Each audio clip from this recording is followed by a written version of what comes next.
Hi,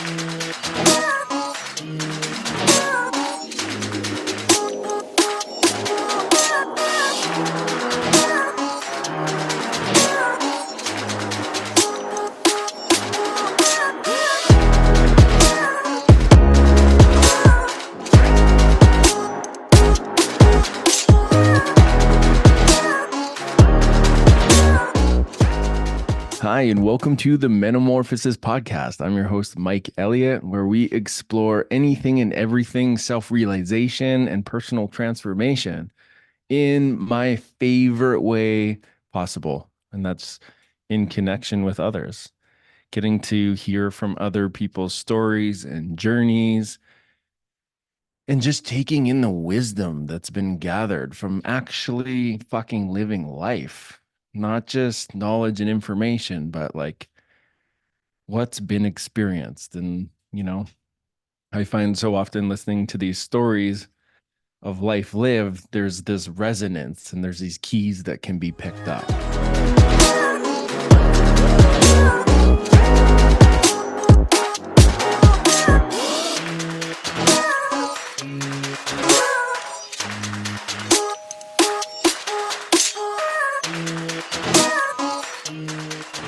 And today I'm really excited because I got a really special guest. It's my best friend, Hey. Dr. Kevin Preston. Oh man, it's awesome sitting on the couch with you here. Yeah, I love this. It's very snuggly. It feels good. Yeah, I love this. I love just give you all tuning in and listening just some background. Dr. Kevin Preston, like he is, one of the most important male human beings in my life. He is just a soul brother, and so much more than that.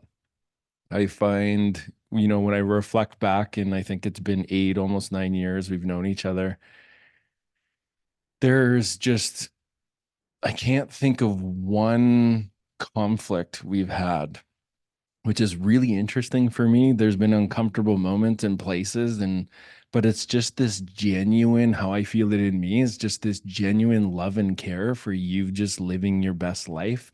And I feel that reciprocate, like just the reciprocity in that and the mutual experience of that.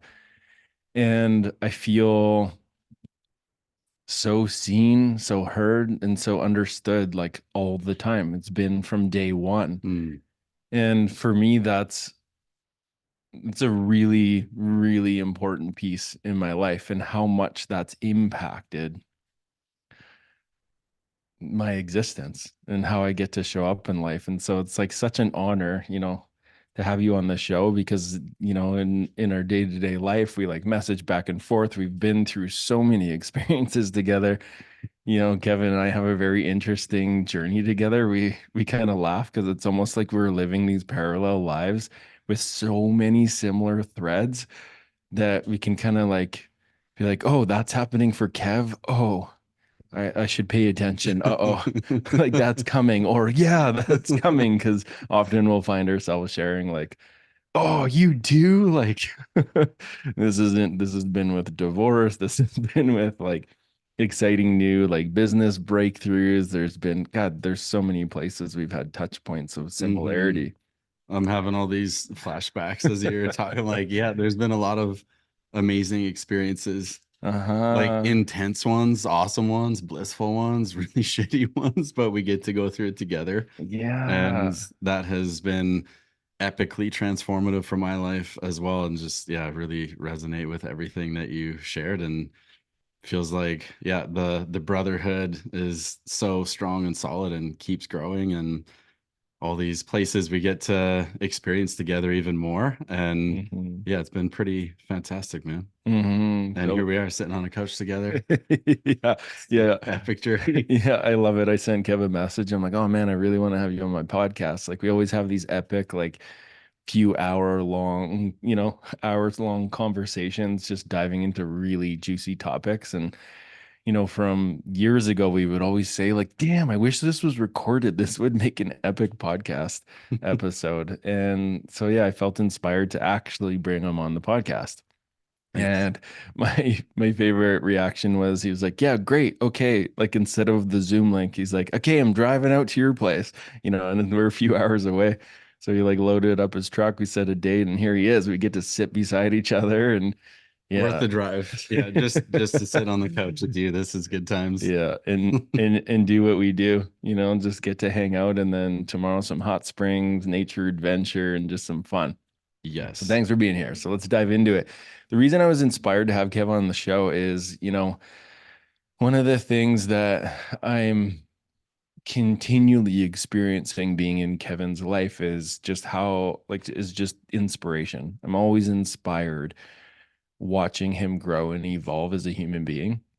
And something that I felt, everyone tuning in and listening would gain a lot of value out of is, Kevin is a manifester, and anyone who knows human design, that's actually, his profile. He's a manifester, and he really does it well. He embodies that profile in a really big way.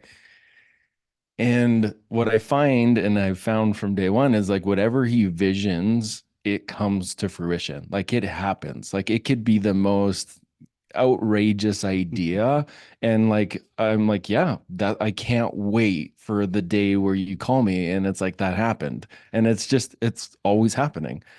And I feel like there's so much value in sharing like what I'm really wanting to hear, because there's parts that I know a lot of Kev's journey, and there's a lot that I don't know. And so I really wanted to have him on and just like kind of dive back into his journey, before we met, and just kind of hear from him kind of some of the milestones, like where he came from. I'll touch it here, but I'm sure he'll share deeper here. It's like this kid from Alberta.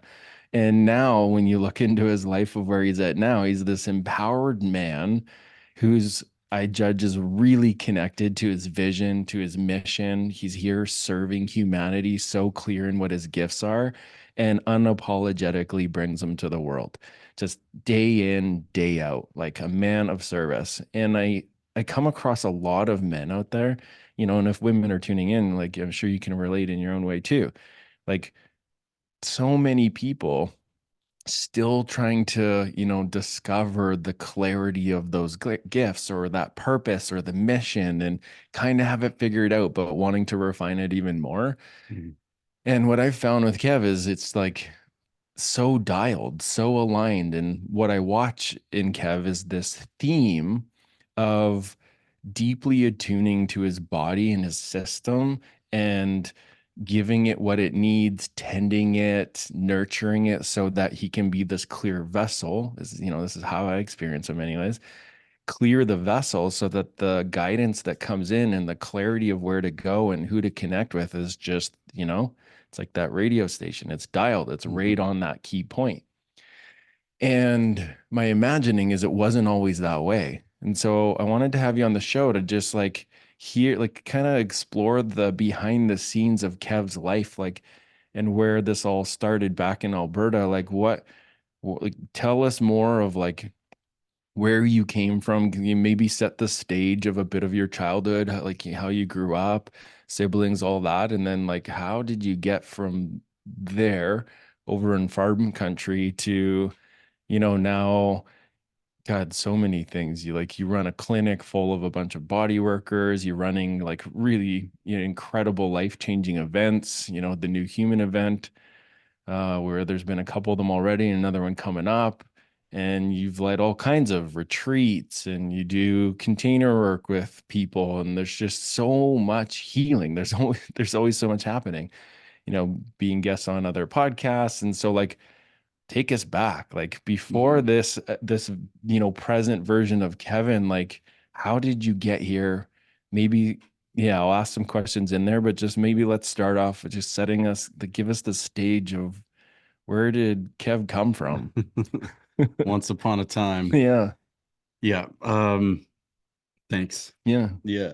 Happy to be here. And I knew when I was younger somehow, without having really like the external circumstances reflecting, but it was a feeling. I'm curious if you felt this, but Mm, I knew I was supposed to do something important.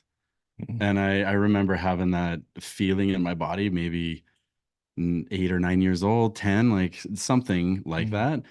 And I think I felt it in my system sometimes as like frustration or mm, like having a deep knowing, but not really knowing what that was, just in there somewhere. And so I spent a lot of time in the forest, a lot of time with animals. We had a little farm, yeah, outside, like 24/7. It was the best. I was a pro fort builder. That was my first trades ticket, bushcraft, and hunting and fishing, and just, yeah, a lot of time outdoors. And I have three siblings. So there's four of us kids. We're all pretty close in age, and so really grateful to my siblings. I got two younger brothers, an older sister, and we did a lot together, lots and lots of sports outside, and get into trouble once in a while, I suppose, and stitches and various shenanigans that happen growing up that way. Dirt bikes and two tremendous parents, and both of them gifts, that were shared in their own ways: patience, hard work, perseverance, getting things done, but never too harsh either. mm, There was like softness and gentleness there, and room to grow and room to explore. And I think for me, well before I knew what human design was and even like what a manifester is, mm, one of the videos I had seen of Ra, the guy that channeled human design, was like, parenting manifestors could be really difficult. And mm, I remember seeing that video and being like, wow, it probably was hard to parent me, because I would ask a lot of questions, probably push boundaries a little bit, explore, and always having different ideas or different things like streaming through me all the time, but without really a clear plan, or I would need to try things. And one of the things you said earlier, the vision I got was, yeah, it wasn't always this way. mm, And, I've met different people in my life along the way. And, sometimes they do share, you're just so calm and regulated and clear, and like a lot of the things that you said. And that is not how I would describe myself, especially in the past. Now more so, yes. And I have lots of moments where, letting go of the wheel a little bit, and stuff gets bumpy and sloppy and a little bit messy while I'm going through another growth phase, or I'm learning something new. And so we used to go sledding all the time, tobogganing as kids. And that's the image that came up as you're talking about that, is, you get to the bottom, you run a track down, and then you hike back up again. And maybe you get better, maybe you get faster, you refine things, you find how to get down with more style, more efficiency, more flavor. And sometimes you wipe out, and then you just turn around and haul your sled back to the top again. And so I think it's been a continued process over and over and over again, fairly relentlessly, I would say. And that's also something I'm just reflecting on in this moment of what you mm, shared too, that I didn't really see myself as a really like consistent person or special qualities or characteristics, but I do just keep going at things, I suppose, and there's a bit of tenacity there. And I would say now, more grit than what there used to be too, because I do feel like I'm called or pulled in a direction to be of service and make impact. Whether that's my astrology or human design or gene keys, I don't know. It's just, it feels like what I'm here to do. And the more I step in that direction, the more clear it gets. And then I'll come to a plateau, or I'll come to a phase where it gets really cloudy and I experience confusion. And then the work begins on, what is that? And so I think I kind of did that actually all through childhood, maybe teen years, of trying things. Some stuff worked, some stuff didn't. Did a lot of different jobs growing up. I worked on a lot of farms, all in the area that I lived. And I loved it because I was outside working with animals, doing like physical things. And I think that was the other part that was really healthy, is certainly being in nature, but processing a lot of emotion that I didn't even know I was feeling, and mm, maybe hadn't had conscious awareness that I'm a bit of a feeling machine, feel very deeply, intensely at times, and I would need to naturally move that energy without understanding it fully. But I often felt drawn to, yeah, physical jobs, like physical labor jobs, digging holes, digging ditches, building things, whatever I could do, chasing, cattle, chasing buffalo, or having them chase me. at times. Our neighbors had bison on their farm, and that was exciting. I liked it. It's a little adrenaline rush once in a while until I got chased a couple times, and luckily I was fast. I was in track and field. Yeah, big heartbeats once in a while with livestock, but so grateful for so many of those experiences of being able to grow up in a community where neighbors all helped themselves. Mm, They helped each other. If somebody mm, showed up, you would just go and, help them build something, pull something out, deliver calves, mm, any number of things, and you just did it. And so there's a lot of mm. love in our community with a lot of the different families and kids running around. And, I remember my dad pulling us on a snow machine, and there was two toboggans hooked up and 8 kids, Whoa. neighbor kids over there too. And we'd tie more toboggans on, and that old school snow machine would just keep on pulling us around. Probably look pretty funny.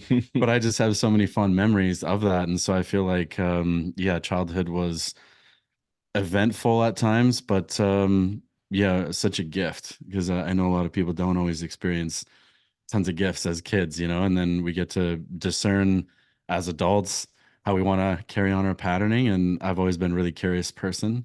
I like understanding things, and I'll read a lot and try and learn from anybody that I feel a resonance to learn from, and with no limits to that. So here we are, went the science route in school for a while, and then yeah, wrecked my knee a bunch of times playing hockey, and had acupuncture eventually, and it worked amazing. And I think that curious part of me just needed to understand, what is that and why did that work so well. I hadn't been familiar with it at all. We didn't grow up with any kind of Eastern medicine philosophy or anything like that. So it was the leap of faith, the solo journey of, I feel like I need to follow that. I don't know why. I'm going to, and we'll see what happens. And yeah, never really planned on doing the Doctor of Chinese Medicine program.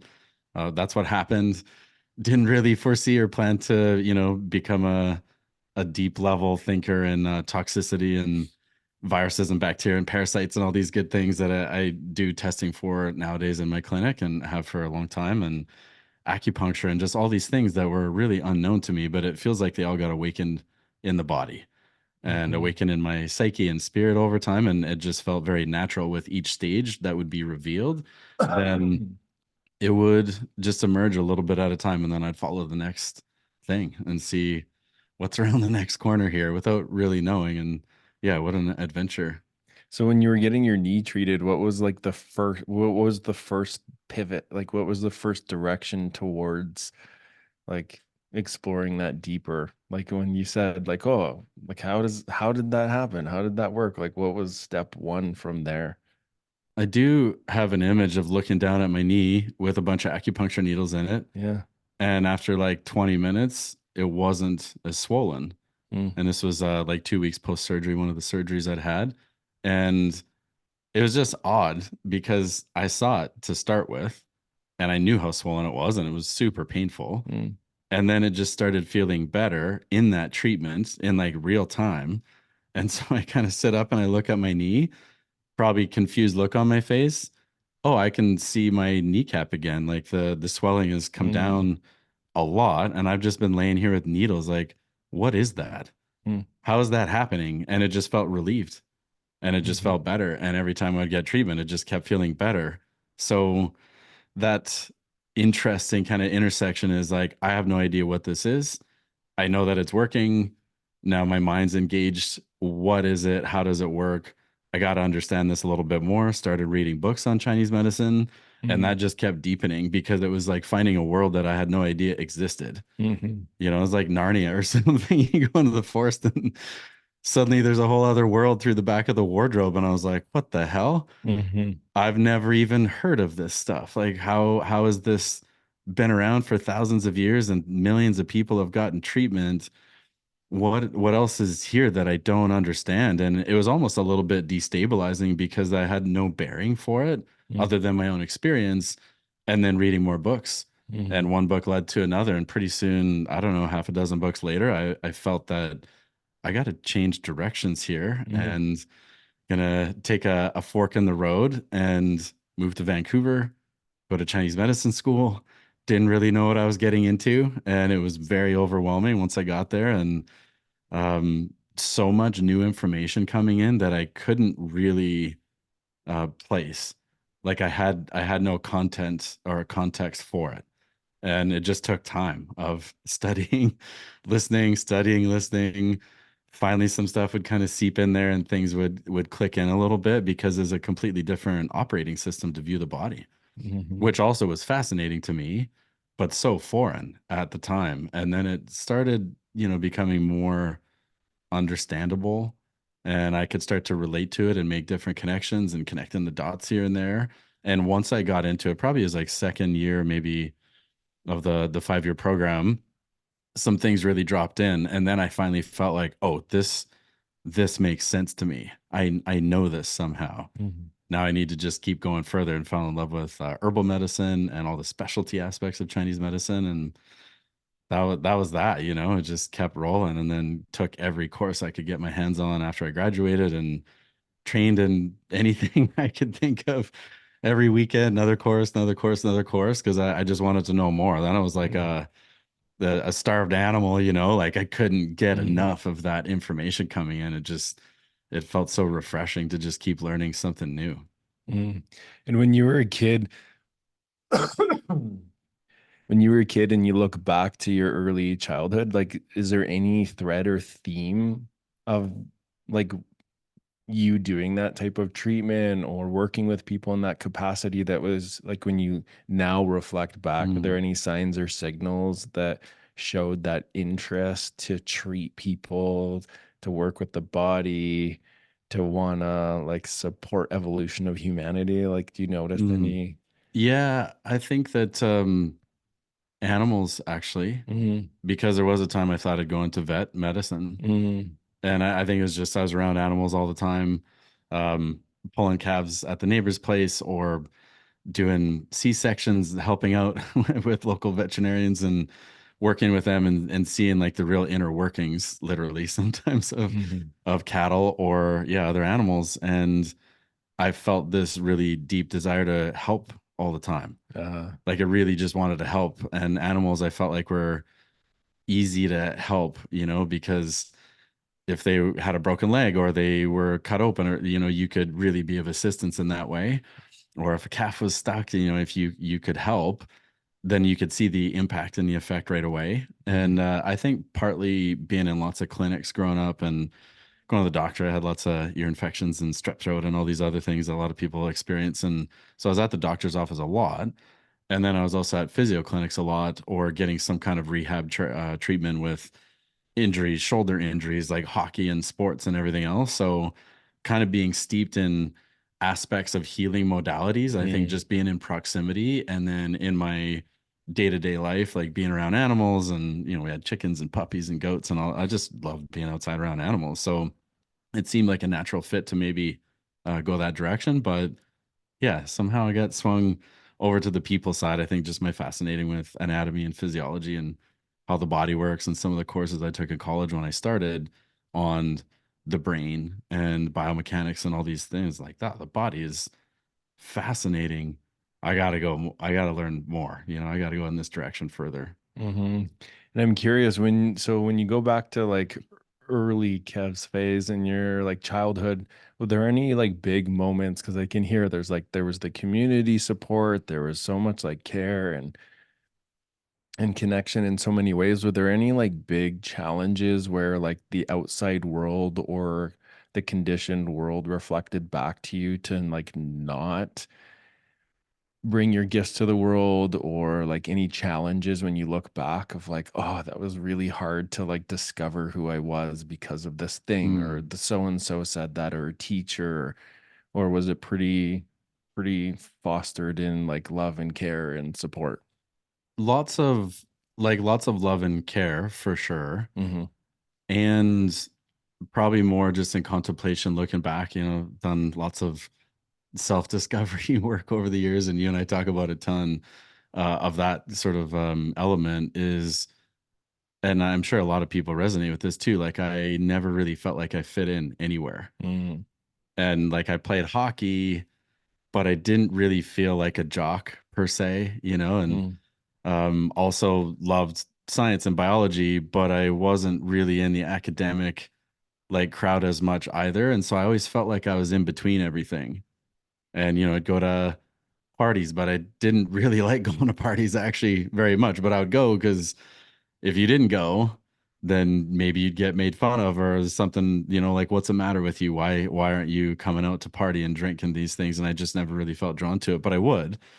And then a lot of the other times I would just stay at home because I didn't feel like I wanted to go. So I often felt like kind of stuck and a little bit lost and then really deeply feeling things. And I had no idea back then. It was just my own experience of how sensitive I was to people's thoughts, ideas, moods, feelings, a huge amount of intuition, but I didn't even know what intuition was. Mm-hmm.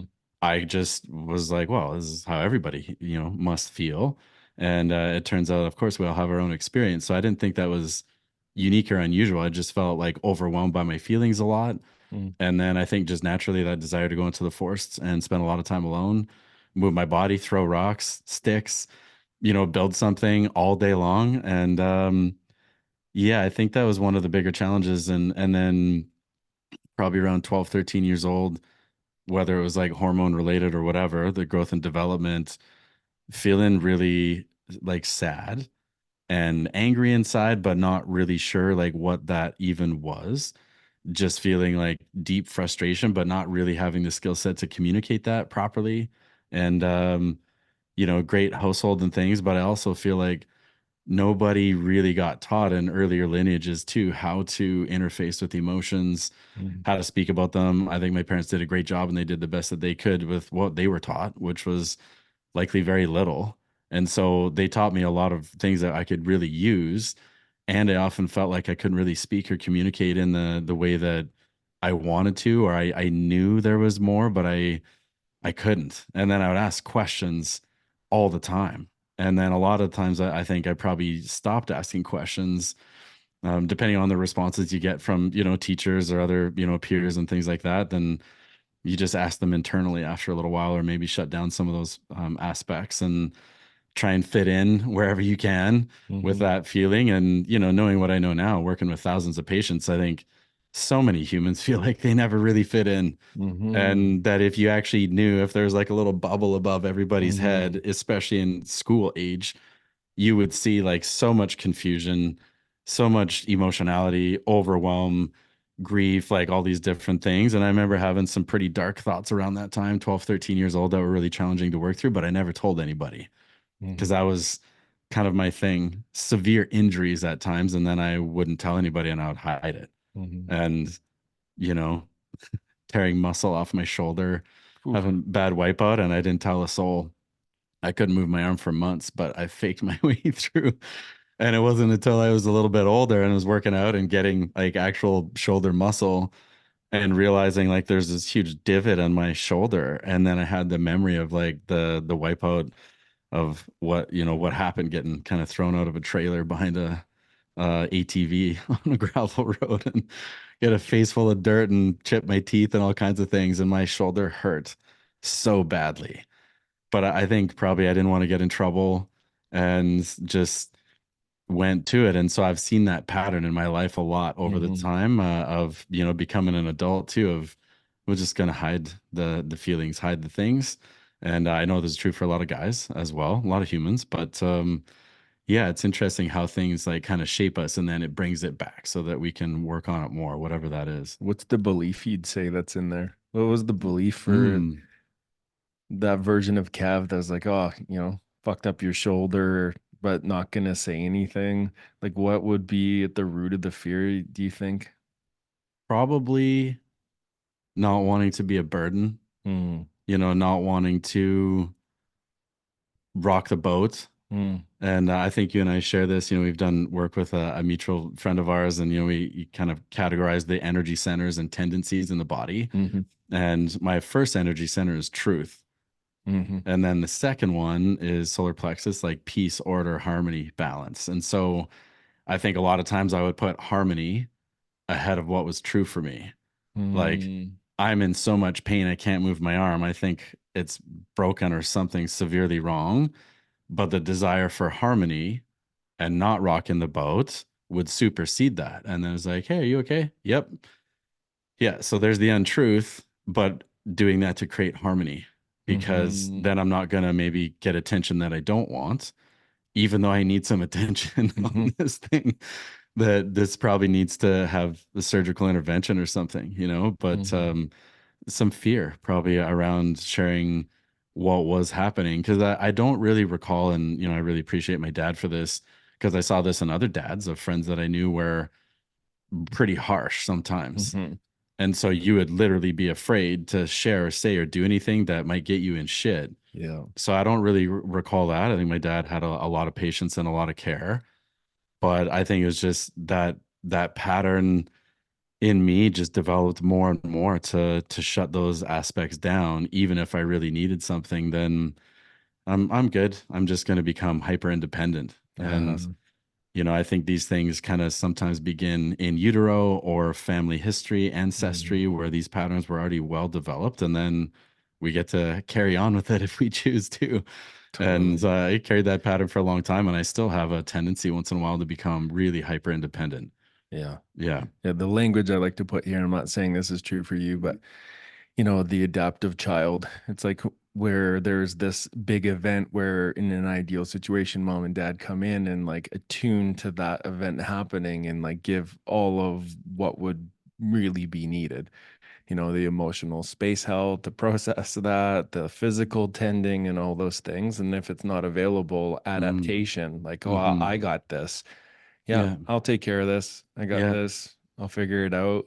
Don't Yeah. want to be a burden, which it's like, yeah, I'm curious when you hear that, if that feels true, like that. Yeah, that does. I can, feel that energy shift through my body. And I just had an insight. I've had these insights before, and I Hmm. say this with so much love and care and compassion that, four kids, all really close in age. And I felt like my mom did a great job. And there was a lot of overwhelm there with a lot of the things that she went through as a kid herself, and a lot of trauma and a Yeah. lot of difficulty.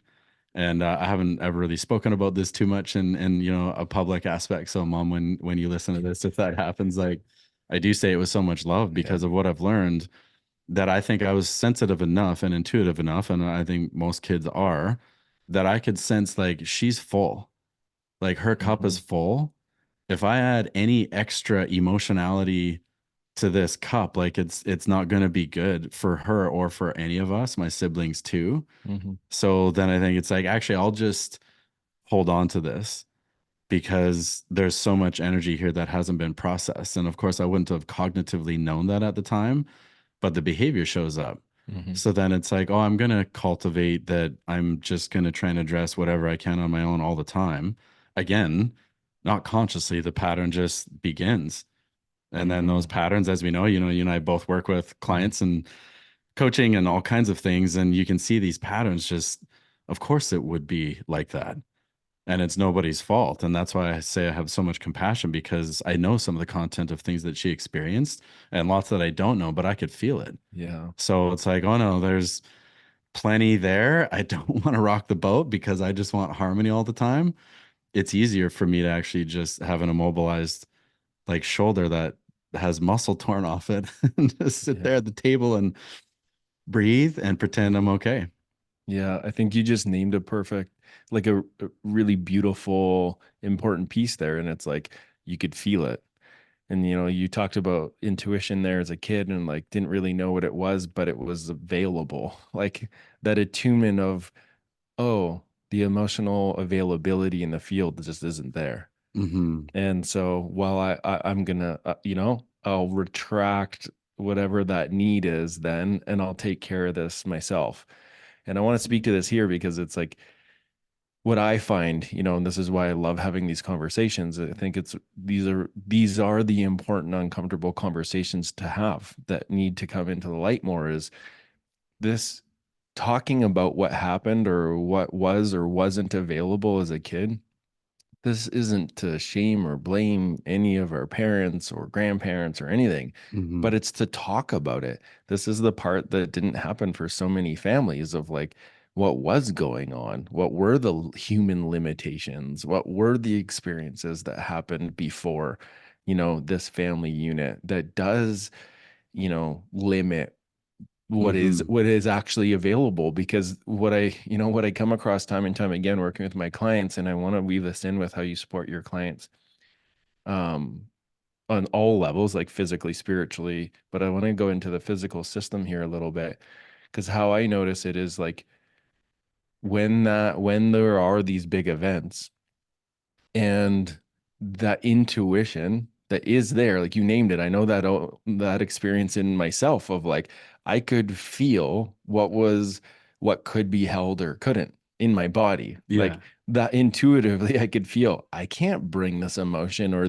verbalize this truth I have to mom and dad, like they can't hold that. And this is no judgment of my mom and dad. And Kev, such a loving, compassionate, considerate human.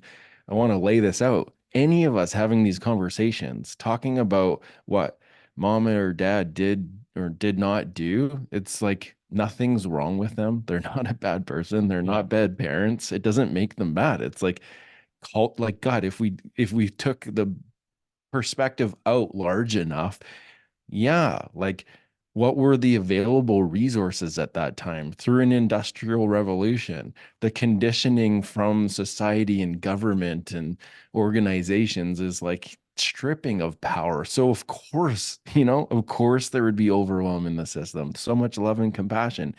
And it's also really important to look at the data points emotionally, Yeah.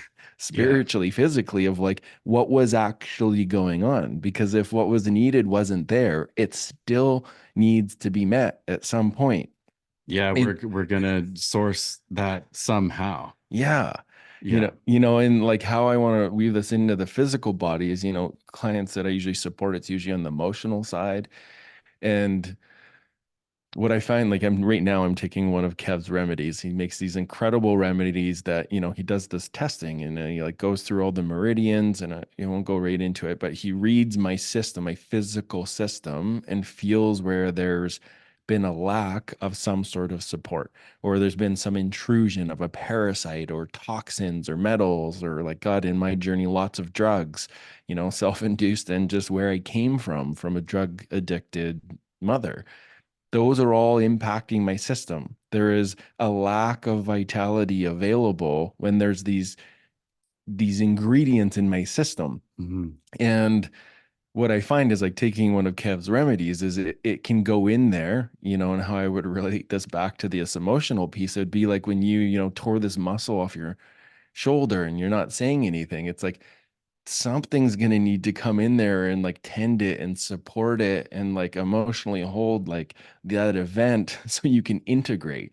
And in the physical system, it's like the same thing. If a parasite comes in, someone's got to go in and attune. And this is Kev, comes in and attunes to the system. Fuck, there's this thing going on. We need to tend that to bring everything back into balance and harmony.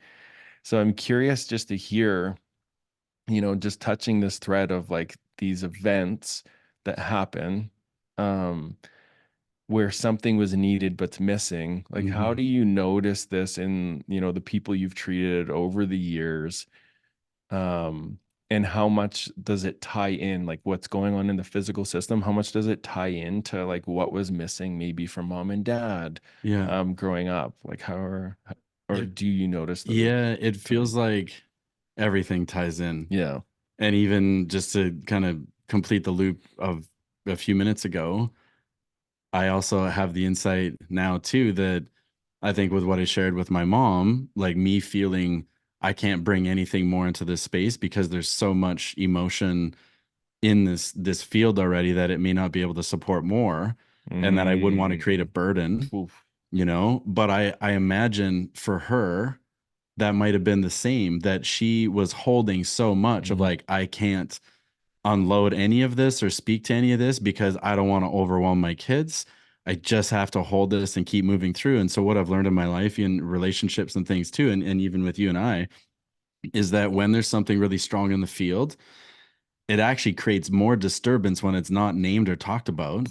But so many of us did not Totally. get skill sets because that was the pattern from generations back everywhere.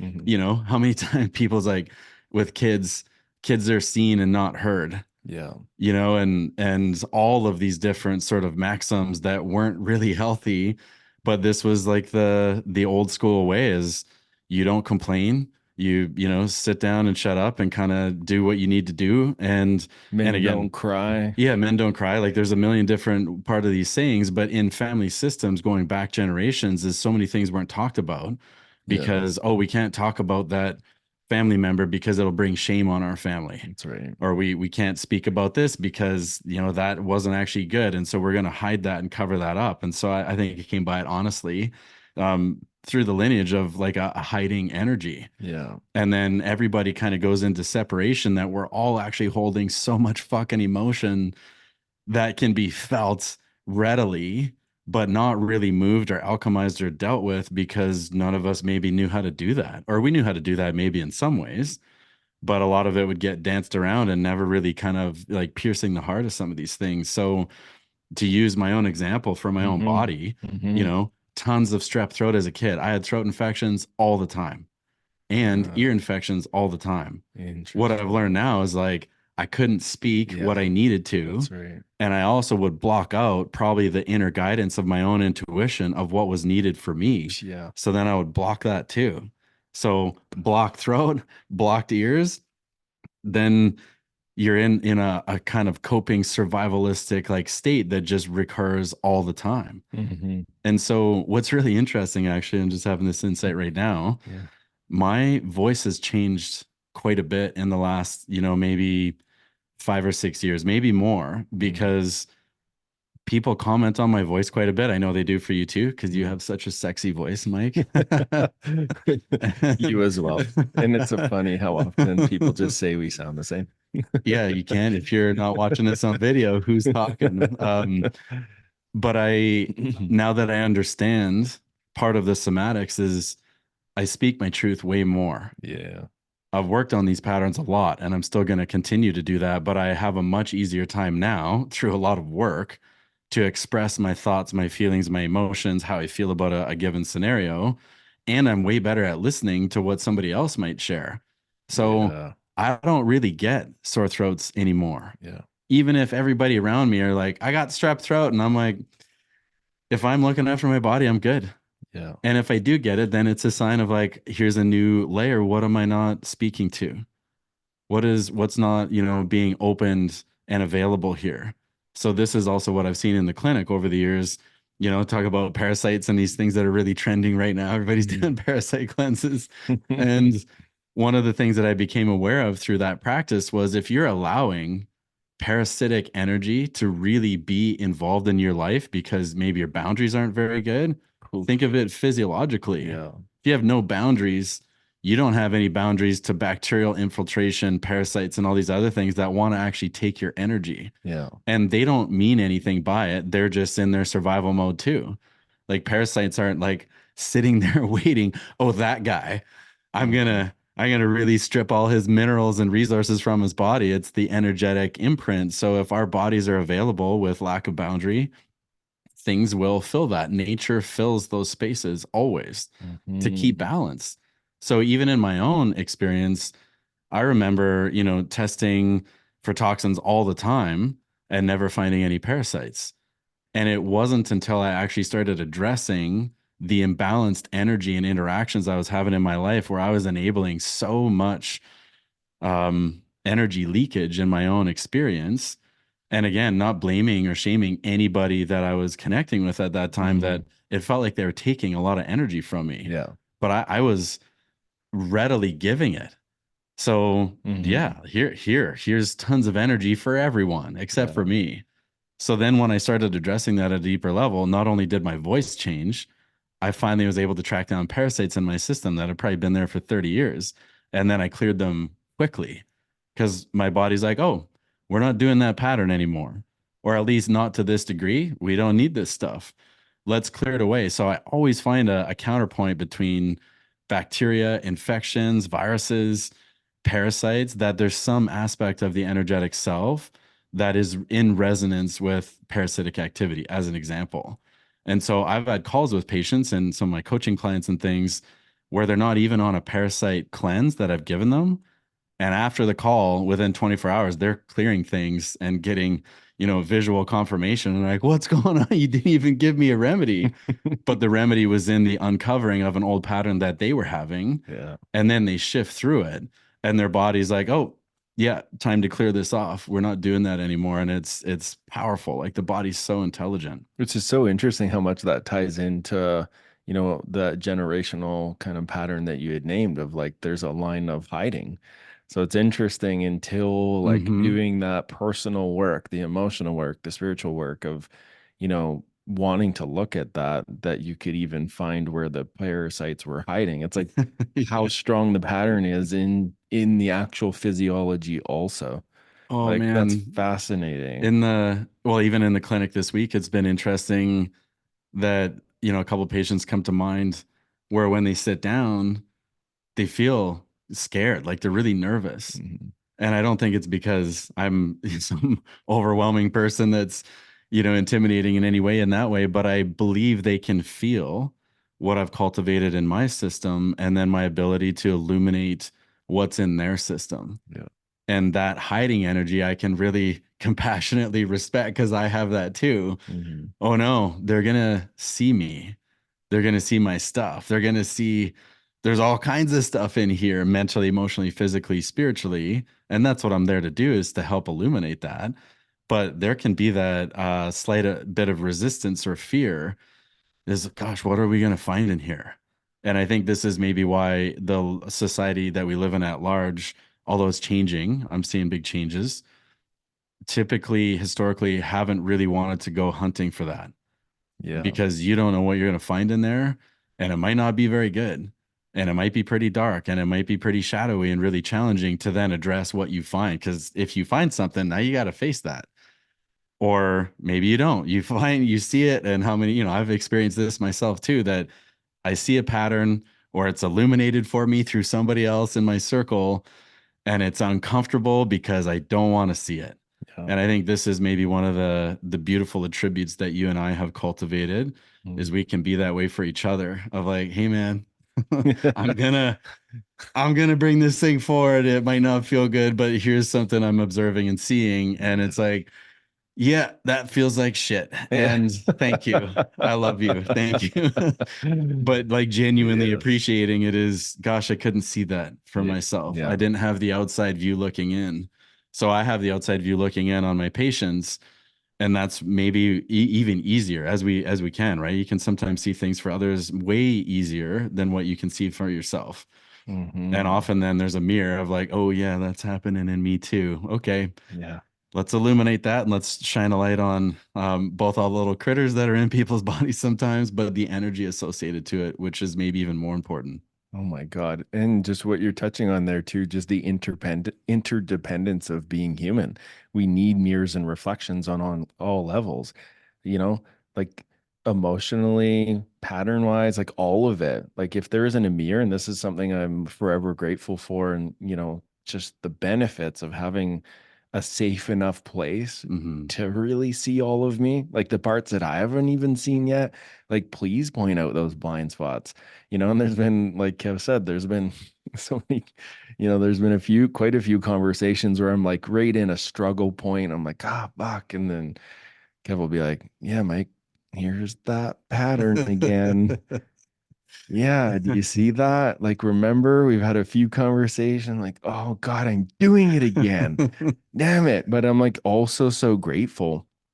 And going back to that piece around our parents and our childhood, it's like what I find, because this is an important piece. It's been a game changer for me because I've watched, the people pleaser in me want to protect my mom and dad and not talk about how I Yes. grew up or what Yep. I noticed as a really attuned. Like when I look at who I am now, fuck, I have a really strong intuition. This is what helps me do really powerful work with my clients. And I know you have this too. This is why, I love, and I just got chills there. This is why I love our relationship so much is God, you get to use your intuition to like tune into me and like share things. Like, God, there's so many times I'm kind of going on a tangent here, but there's so many times I've received a message from Kevin, like, fuck, I'm in this tender place. And he just said everything I would have needed to hear from my dad, or like anything, like everything I would have needed to hear and have reflected back of like actually like bringing out my gift and like reassurance and encouragement. And holy shit, just the amount of health and like what comes online when I receive that. And I think a lot of people don't share and express what actually happened, circling back to this piece, like what Yeah. actually happened growing up, in fear that that won't happen. So like when I share something vulnerably with you, inside of me the story is like, he can't hold this, I'm terrified. Or not that you can't hold it, but the Yeah. place in my nervous system is like, no one's ever been able to hold what I'm about to share or feel. So this is terrifying. It's so vulnerable. And, I always reach out to Kev when I find those places in me. I'm like, I know who can hold this. Fuck, I'm terrified. I think he's going to judge me. I think he's going to not want to be friends with me. And then I bring it. Yeah. And then I'm always blown away. I'm like, fuck, not only was I able to do that, was he able to hold it, but he actually just shared everything I would have needed to feel and hear. And I think a lot of people where they get stuck and where they just loop is not even wanting to talk about or look at or point out anything that mom and dad did or grandpa or grandma, all those things in caretaking how what you know well, someone might have a judgment towards my mom or dad. Like if I came on here and Yeah. started to share all of the journey, like some of the actual events between, you know in my family unit, like I know there's going to be people that would judge that. And I Yeah. think a lot of people are so afraid to share bits of truth, you know in like to protect mom and dad's integrity.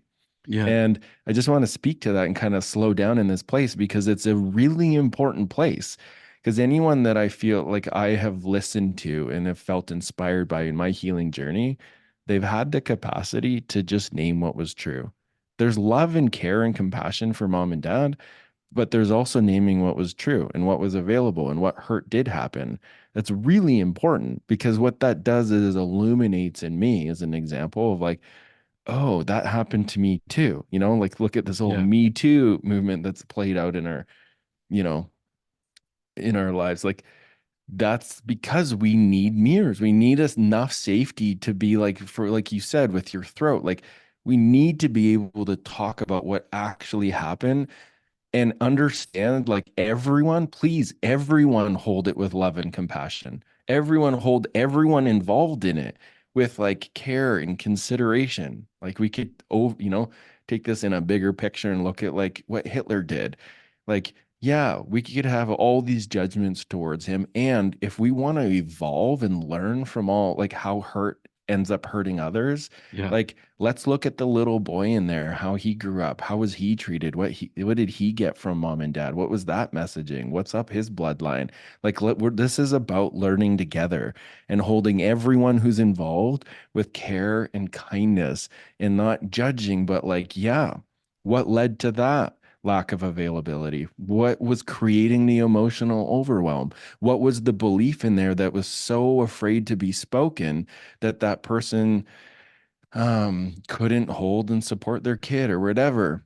Hmm. And a theme that's been coming up in my life lately is how many people I've watched hit the end of their life and die from some sickness or illness.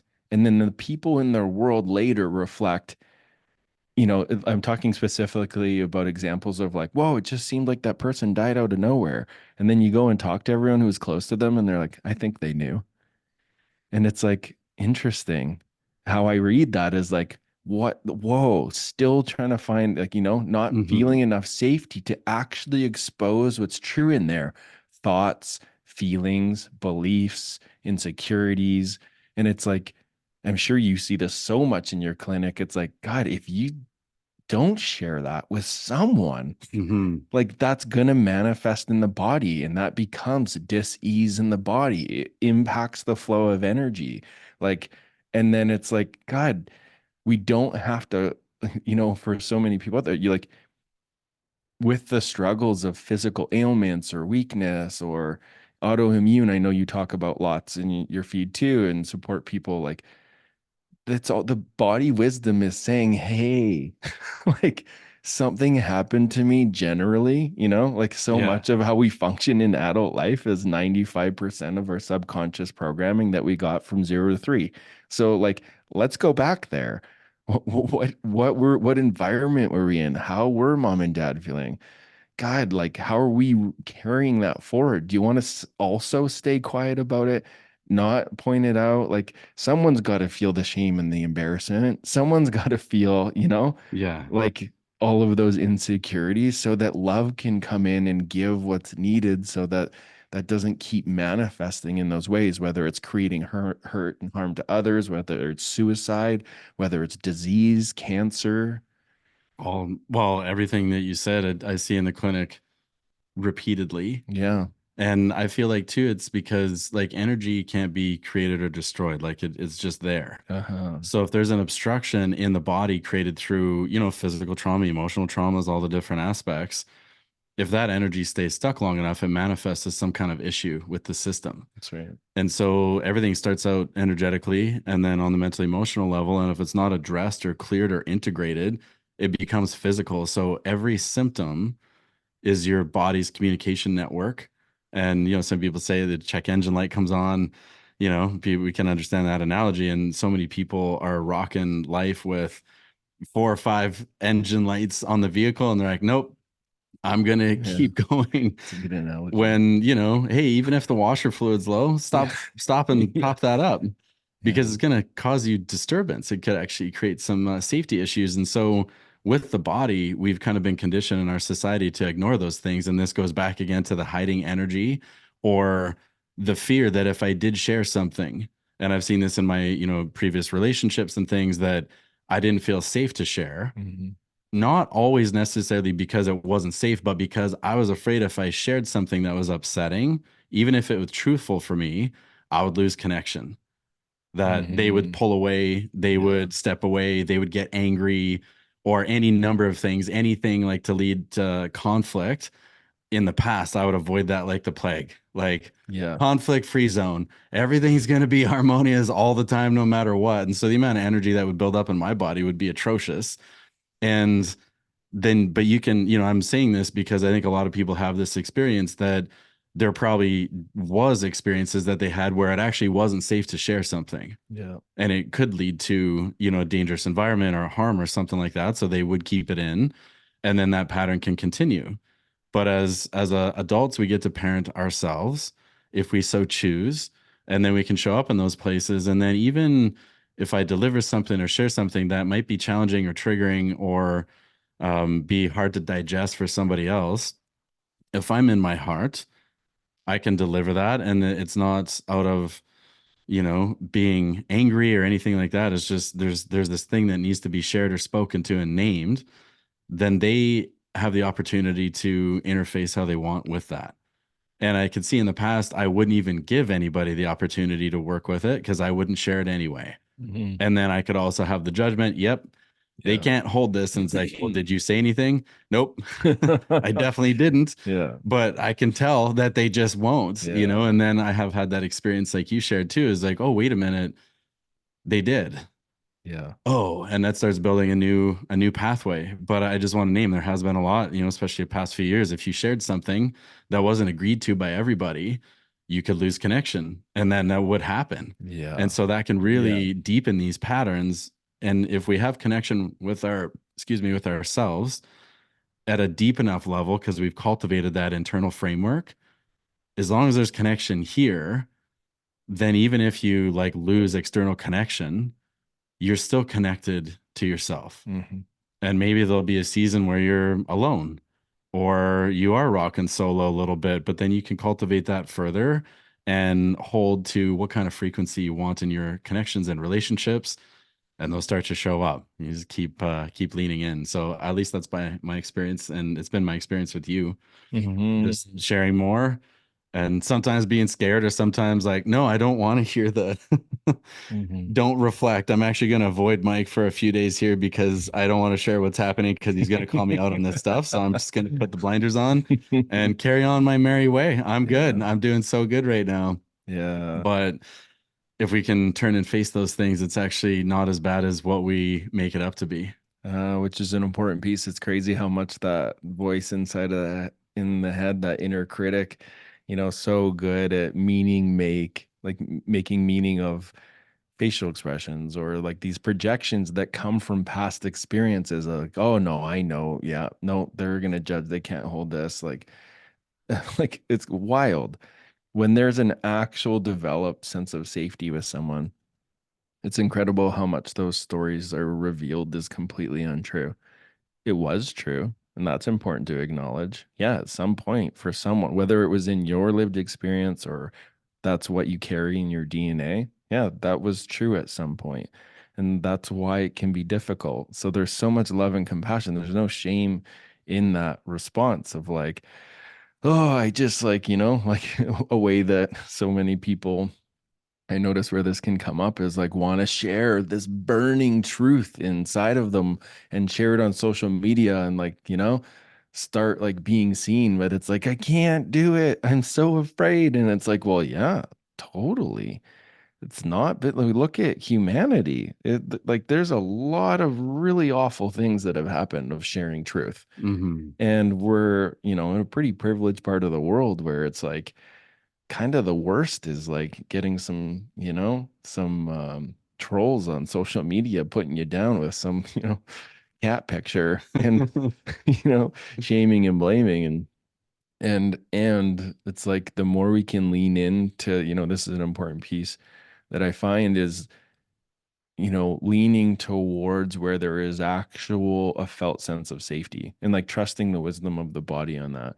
And this is something, even Kevin coming into my life and, this relationship that we have prior to meeting Kevin, looking at this older phase of my life, I had a lot of men around me or a lot of people around me, and they were okay. And a lot of them didn't really have nice things to say or reflect back. And it made it really hard to discover what my gifts were to share them with the world.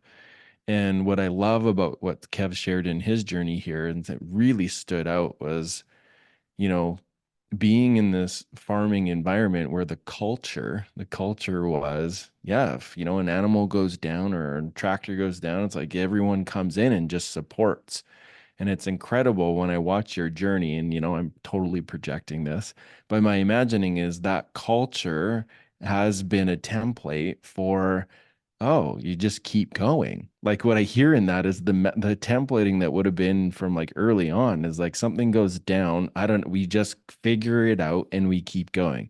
Even if it's like there's nuanced layers to heal and learn more about when you describe like, yeah, okay, well, your physical tractor broke down, you fucking tore the muscle off your shoulder and you didn't say anything. But it's like still the gift of that is you kept going and like, oh, just gonna keep moving. I'll figure it out. The next layer of health would be okay, and I'm gonna bring this to someone who can help me Yeah. and like support this. And Kev, I've watched this time and time again in his journey is like it's almost unlimited what can be brought to Kev, and he's gonna tune in and he's gonna be curious and he's gonna want like with genuine care. Like what is happening for you emotionally? What's happened in your life? What's happening, you know, what are you eating? Like, Kev's really good at calling those places out. Like, how are you treating your body? How have you? What are you hiding? Like, what haven't you been expressing with your doctor? Or, you know, like, we're going to look at all those things so that the thing that's needed can start to come in so there can be more Mm. health and wellness. And so, looking at your journey, and I love how it's kind of, diverged into these different pieces and I feel like that's perfectly in theme with your life of like going deep on so many different places to really like get to know something. Um, what I'm curious about is, so here you've been on this journey and, we're winding here. So you go into, get your Chinese medicine um, doctorate, and this is what you start to do, and you start treating other people What are some of the biggest themes that you've noticed in other people when you're treating them that are like preventing them from living kind of the life that I perceive you live, of like you're consistently moving forward, you're getting more and more clear and wanting to uncover some of these parts and patterns in your life that are impacting like this vision that you have? Like it sounds like you have a big network and, these systems that come in so that you keep cleaning your vessel so that you can keep going towards your mission. What are you noticing as themes or patterns for other people when you're treating them that are in the way from that happening with that same flow? Probably the things we don't get taught in school, or at least not yet when I was in school, Mm, how much the mental and emotional picture directly correlates to the physical body.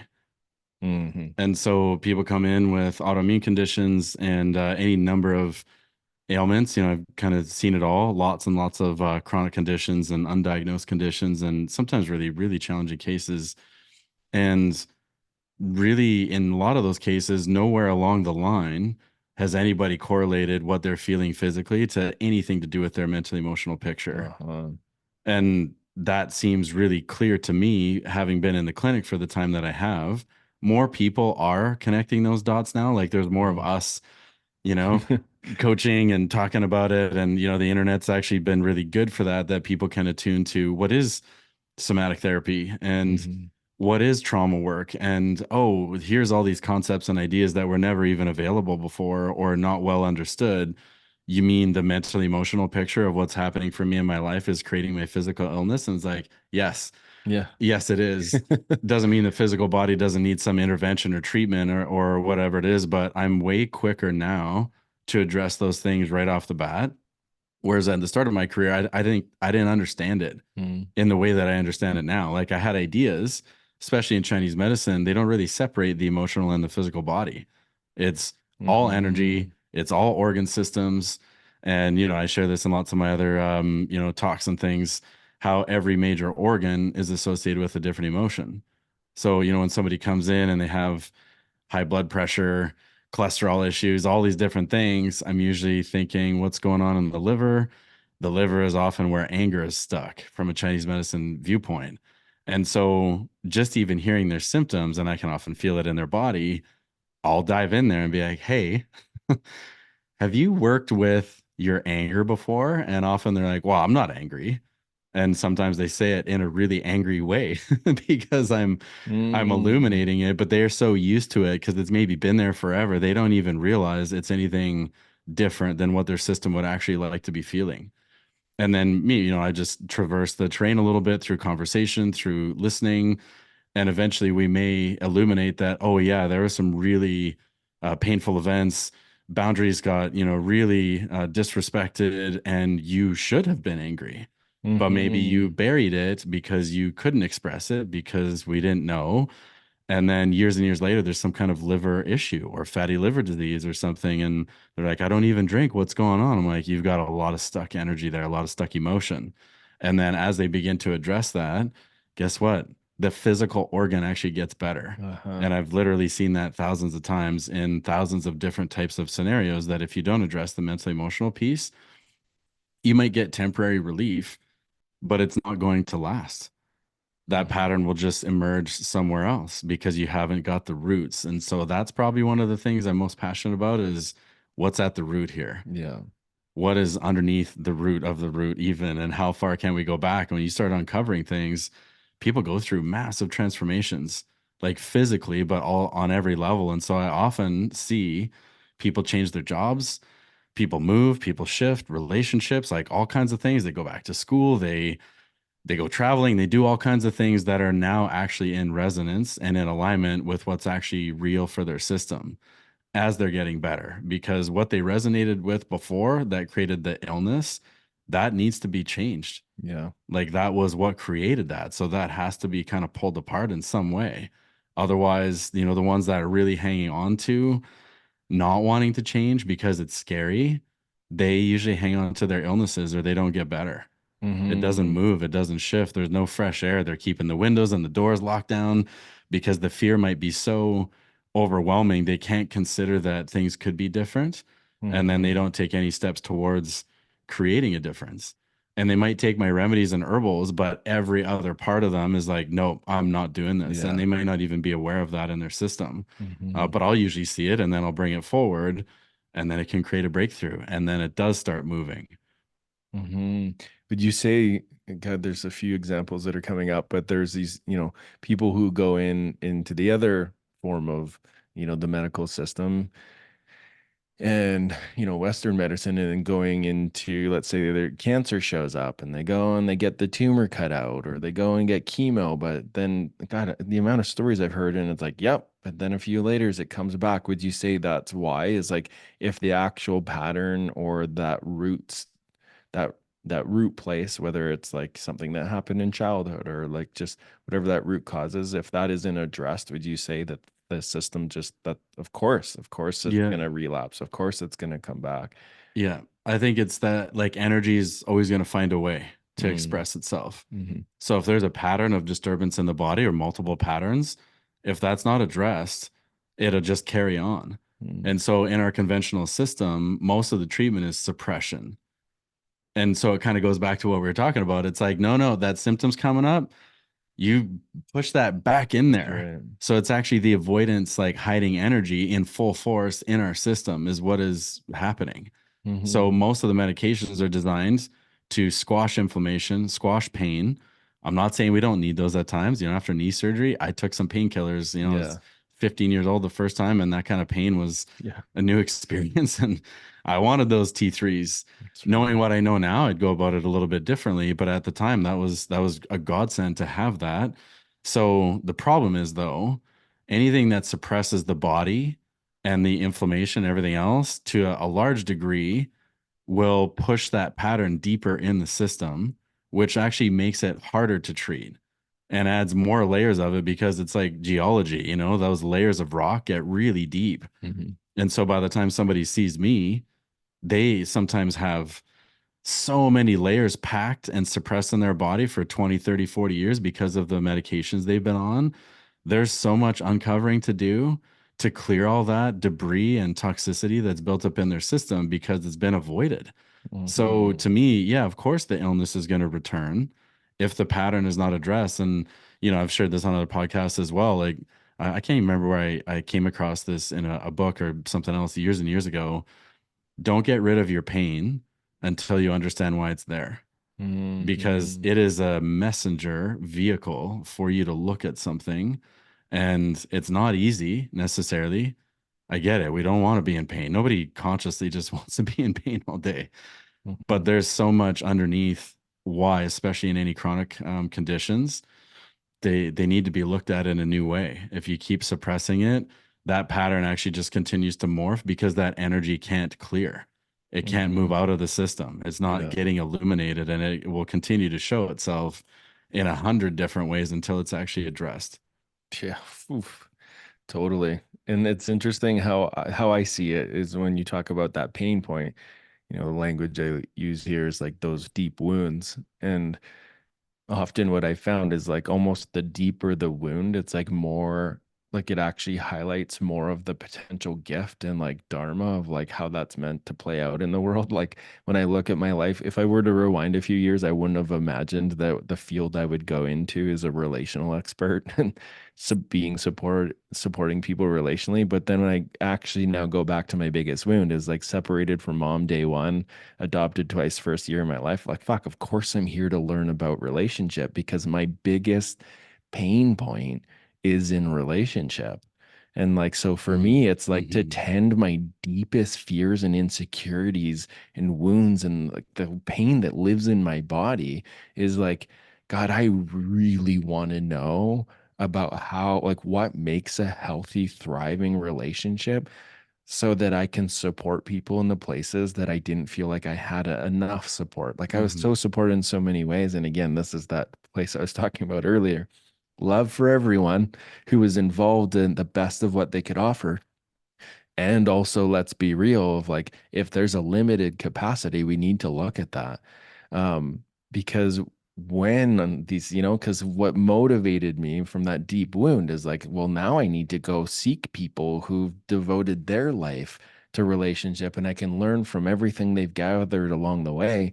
And then for me, what I've noticed is that it hits this point of like, whoa, my life has changed so much by being met in the place that's like where I've experienced the most amount of hurt. Yeah. Now my overflowing cup of reciprocity wants to be able to offer that to other people who also know the pain point of having these huge breaks and separations and being abused in relationship, so that they can also heal like those places, so that like, whoa, what comes from there? So many gifts. And so what I really am curious about, here you are is like at this stage of your life where you're serving so many people, themes of like vitality, and you're working with these really deep really deep patterns and imprints in the physical system, emotional, spiritual. God, your event is the new human, like wanting to support consciousness, to, look at life in new ways, understand, and like, really see Kev as this connector, bridging this awareness of like, hey, everyone, what's going on in your body? Like, it does have a direct tie in relationship to your emotions. And like, they both need to be looked at and addressed and cared for. So I'm curious, in this way that you're expressing life, would you say somewhere in there, is this like, does that come from like the felt sense or the pain point of living as Kev and not being tended in the way that was needed, or like not having a place to express or be met in the level of feeling and emotion that you're having as a little one? Would you say there's any possibility that that experience is what fuels the desire to offer Mhm. it for others? I think, well, you and I are both into Gene Keys a bit, and they talk about it that the every shadow contains the gift, Mm-hmm. and it just feels more and more true the more I understand that when I look at my life now and how I used to feel for a lot of different years, and I would say this might be news to some people that for a lot of my life I felt so alone, Mm-hmm. even around other people, even it looked like I was having a good time and connecting and socializing or all those different things. But my deeper sense, and I don't even think I knew that, Yeah. but that was there.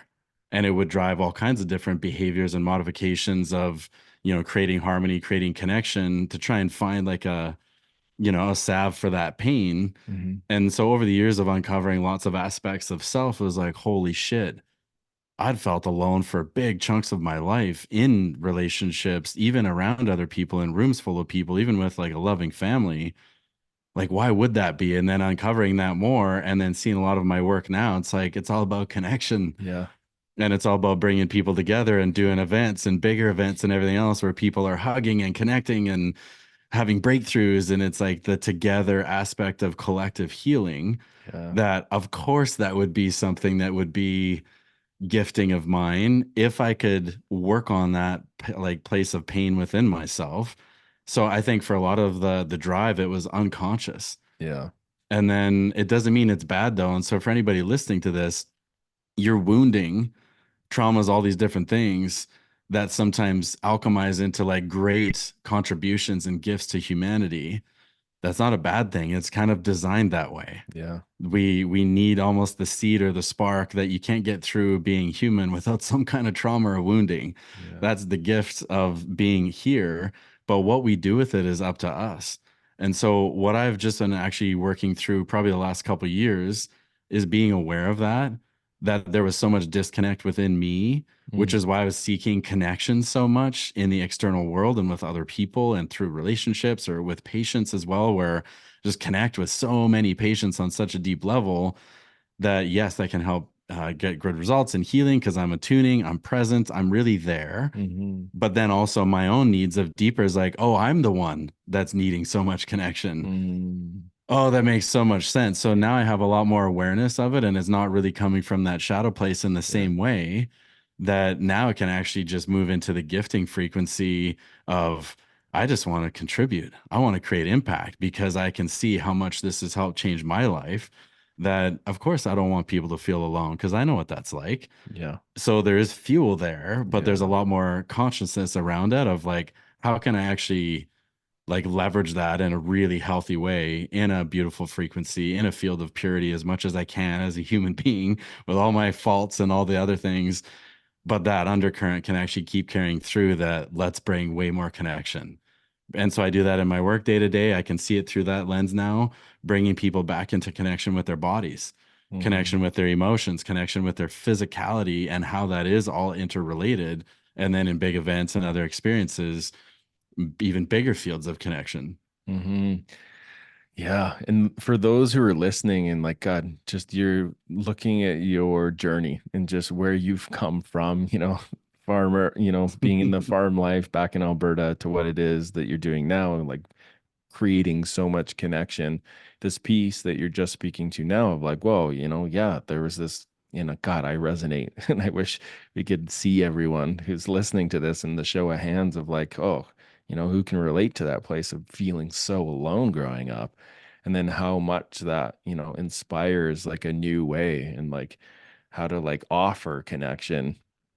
What I'm curious about for those listening, because I've got, I get to see the behind the scenes of Kev and his life and, how you do what you do and all the pieces and the parts that are woven into the manifestation, the embodiment of all these things, events and running clinics and, all these things.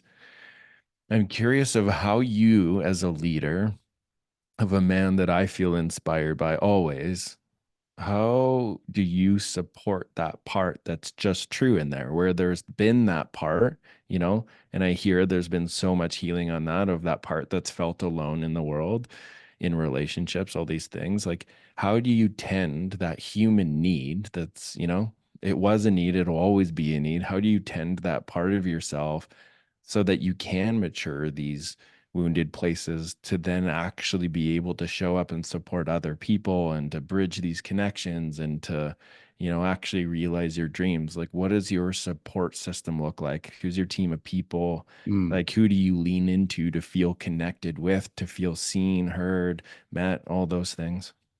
I think our friendship has been a Mm, massive part of that. mm, Absolutely. mm, Having you as a brother that you can hear the hard things, you can help me chew through different big challenges, or when I'm utterly feeling like shattered and those messages or those phone calls of like I can't do this. This is too hard. I want to give up. I'm terrified, I'm heartbroken, or any number of examples that could come up through those things. I just lost everything, or whatever it is. And so that one bridge has been so powerful in my life, and the way that you use your care and your big heart and attention to really listen to what I may have to say, and whether I'm spinning out or terrified or having a big win, like it can all be met, and then we both mm, get to grow from it as well, and vice versa. So yeah, really healthy masculine energy, where mm. we can give each other accurate reflection. And I Yeah. know, big parts of my life I didn't really get that. Mm, That wasn't something that was always met, especially in like close relationships. yeah. And so that's been a game changer, where if I'm spiraling in some way and you're like, wait a second, like I do see these pieces in you. I do see that you're doing this and this and this. And you're like, oh, yeah, holy fuck. I was being so hard on myself. I was Mm, tearing myself apart. And you've given me like a lifeline of maybe that's not true. Maybe, mm, maybe I am okay as a guy, as a mm, human. Maybe I am actually doing good work in the world, mm, because doubts is going to be a part of our lives in all kinds of capacities, and big fears or insecurities. Like that's part of the journey for all of us in our own way. And so there's that. I've done a lot of somatic therapy. That's mm, been huge. And I started doing a decent amount of counseling like years and years ago. Maybe it was 15 years ago at least. And that was kind of the first, elements. And I started reading books about nervous systems and mm, started reading about all kinds of different ways of looking at the body, partly through the vehicle of wanting to be a really good clinician, a good doctor. But we can apply all of these things towards ourselves, and then getting those different reflections and new viewpoints, leading to a bit of a breakthrough. And then I'd follow that rabbit hole. I've and Tony Robbins, we're both fans of Tony, and mm, been to different events and taken in some of that material. And now, especially the last 10 years, like tons of podcasts, lots of learning around how do we develop, what is attachment theory, because I like to understand things mentally as much as I can while I'm doing the deeper emotional or physical work. And then, sort of in an interesting paradox, way more solo time the last like 4 or 5 years. And not that I wouldn't be like in relationships or relating, but where I'm actually taking time by myself, hiking in the forest, running in the forest, going to hot springs, like camping Mm, solo, where it's just me and the trees mhm, and the dirt and connecting with nature, because I feel so connected to the natural world that way, mm, that actually like, it's funny, right? Like taking way more alone time has actually been so healing for the aloneness feeling.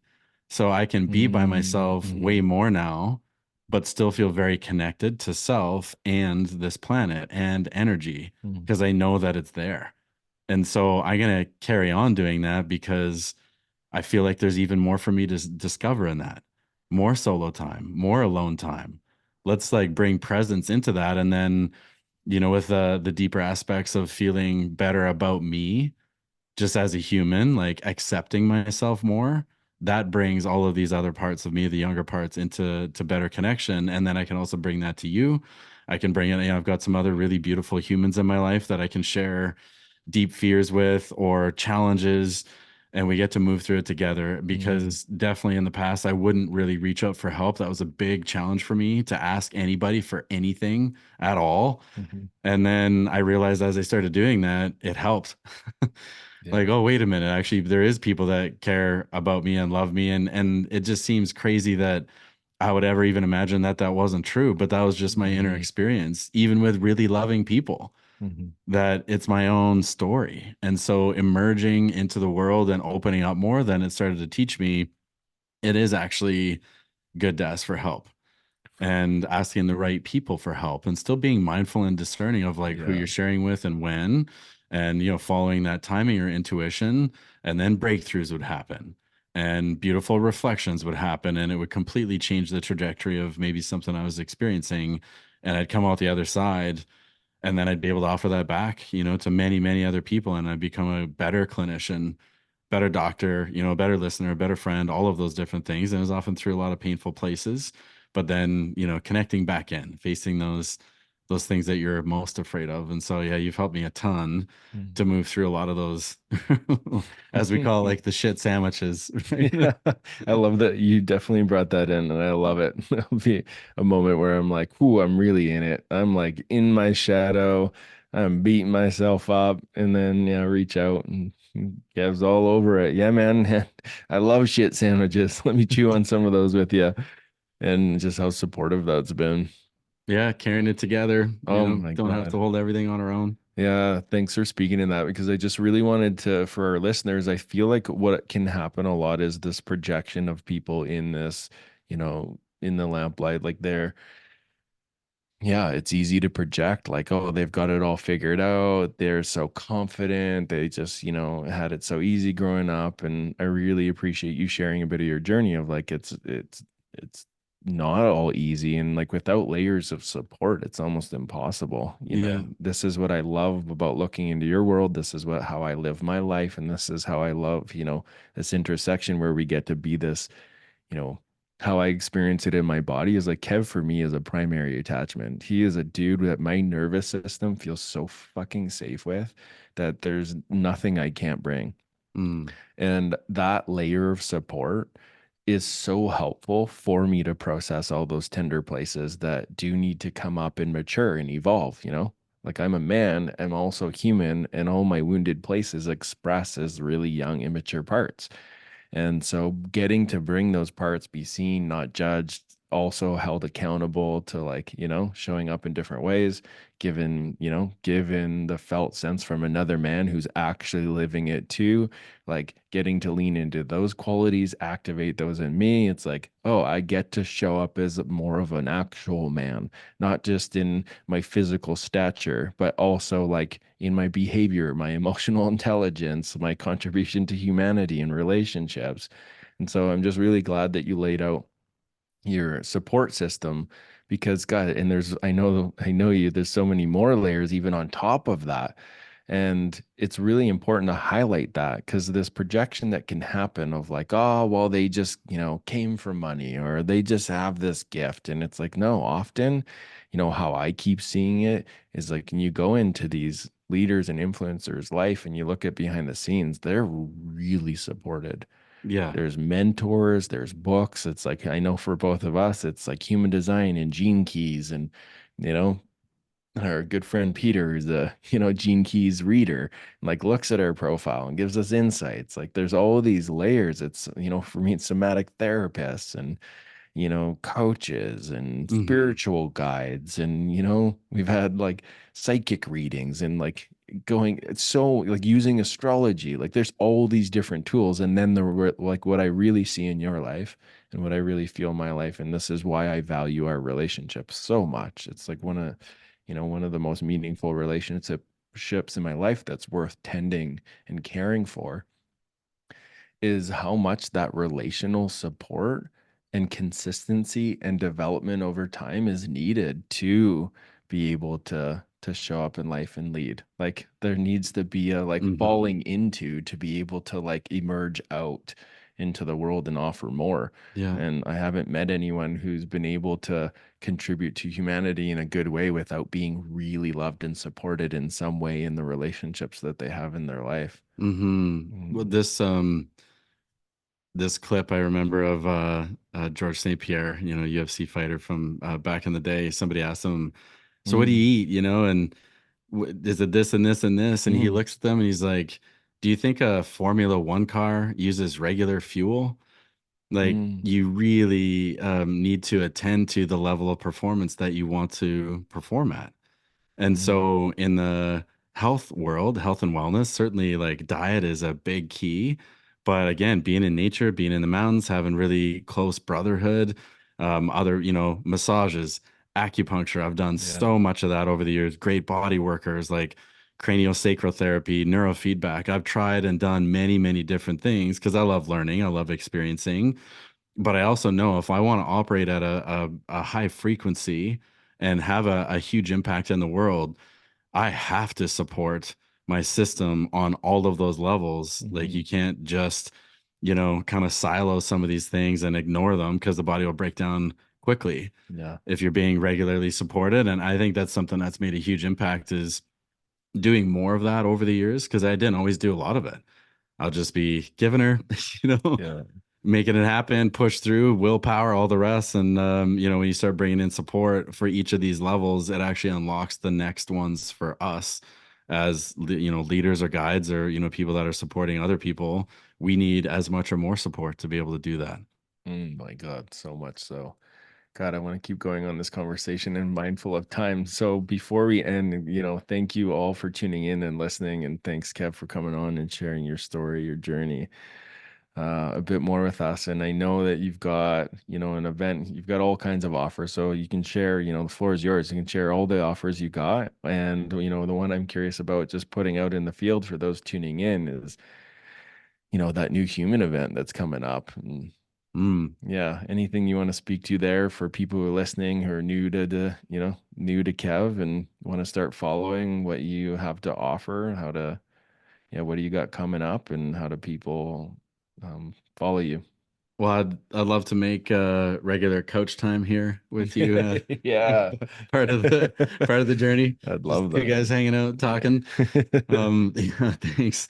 So the new human, yeah, it's a big group event, a healing event that we started last year, 2023, and we did two of them. They went really well. We learned a lot. We healed a lot of laughs, a lot of crying, crying energy in such a beautiful container, beautiful Oh, way, and in the Okanagan and Enderby at the First Nations Community Center there in Enderby, the Splat scene is just beautiful, kind of weaving in more connection and more relationships that have been just continually growing and fostering more care and more healing on every level. And so that's something that feels really inspiring to me to keep following. My heart keeps saying, let's do more. Let's keep growing this. Let's bring more connection. Of course, my heart would yeah. want to say that. And seeing the impact of people in one room flowing together at a high frequency and continuing to raise that frequency it's been really beautiful to see how many connections have come out of that for a lot of the people that have been there. And it just Yeah. propagates out into the world more and more. And we have a lot of fun doing that. And so we have another one planned for this October 2024. And we'll be announcing some of that stuff soon, depending on when the podcast comes out here. And I've got some speakers lined up that I think are going to be very impactful, people that I've looked up to for years, and weaving in like a really beautiful balance between the masculine and feminine energies, and being able to deliver things that are going to touch the heart and soul of everybody there, Mm. and that everybody generally that comes is met where they're at. There's something there for you if you're interested in growth, healing, learning, creating more love, connection in your life, creating more vitality. That these events are on that wavelength, and I think the guidance that came through to call us the new human was because I believe that's where we're going, but that's also what we can create in our reality now is by doing it. Yeah. So it's not just a fun experience, even though it can be great, that we do a lot of practices and share things that can land in your bodies and your nervous systems that you can carry forward after that, that have like a tangible effect in your life with your friends, your loved ones, maybe your own mission, maybe your own, pathway, that it creates some fire in your belly to share something more, to share more of who you are authentically in the world.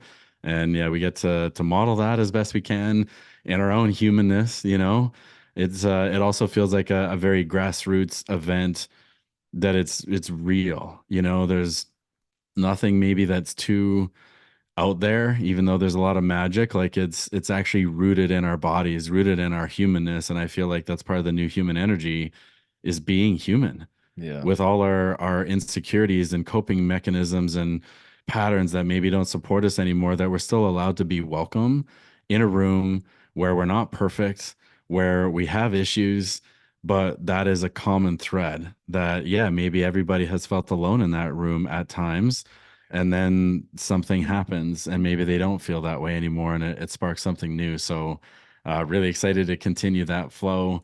And I've got a new group healing experience that we do online called the Vitality Collective. That's been going really well. We're going to be doing more of those, and detoxes and all kinds of things. But being supported in a new way, in a different way, where we're working on the physicality through frequency, but we're also working on the mental emotional pieces too, so that we're unwinding it all at the same time, which is really always what I want to get to. Is that's how you can get like root source Yeah. tangible shifts that are lasting. It's not a temporary impact. So yeah, these are some of the things I'm excited about. And yeah, speaking at more events coming up, and I'll be in event in Calgary, MYM, and that'll be at the end of May. And yeah, so many exciting things. 2024 feels like big energy, lots of abundance and expansion and opportunity if we're in the flow. And whatever challenges come up, I know we're going to meet those the best we can too. So yeah, really grateful. Thanks for having me on, brother. Yeah, thanks for being on. And just that theme of what you talked about, going back to the new human too, is just the